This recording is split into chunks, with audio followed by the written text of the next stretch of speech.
அரசியல் கைதிகளை விடுவிப்பது உடனடியாக தீர்மானிக்கக்கூடிய விடயம் அல்ல என்று அமைச்சர் பிமல் ரத்நாயக்க தெரிவித்துள்ளார். பத்திரிகை ஒன்றுக்கு வழங்கிய நேர்காணலின் போதே அவர் இவ்வாறு குறிப்பிட்டுள்ளார். தற்போது சிறையில் உள்ளவர்களில் யாரும் வெறும் சந்தேக நபர்கள் அல்ல. அனைவரும் நீதிமன்றத்தால் குற்றவாளிகளாக அடையாளம் காணப்பட்டவர்கள். எனவே முன்னைய ஜனாதிபதிகள் செய்தது போல அவர்களுக்கு பொது மன்னிப்பு வழங்க முடியாது. நாம் சரியான நடைமுறையினை பின்பற்ற வேண்டும். இந்த கைதிகள் கைது செய்யப்பட்டு தண்டனை விதிக்கப்பட்ட குற்றங்கள் மிகவும் கடுமையானவை.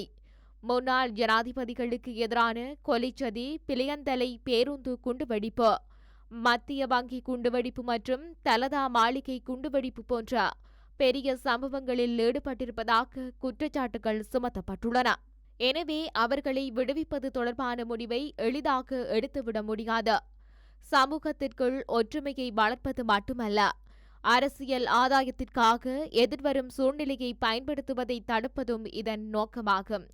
தற்போது இந்த கைதிகள் குறித்த அறிக்கையை மேலும் மதிப்பாய்வு செய்வதற்காக சமர்ப்பிக்குமாறு பாதுகாப்பு அமைச்சு மற்றும் சிறைச்சாலைகள் திணைக்களத்திற்கு ஜனாதிபதி அறிவுறுத்தியுள்ளார் என குறிப்பிட்டுள்ளார்.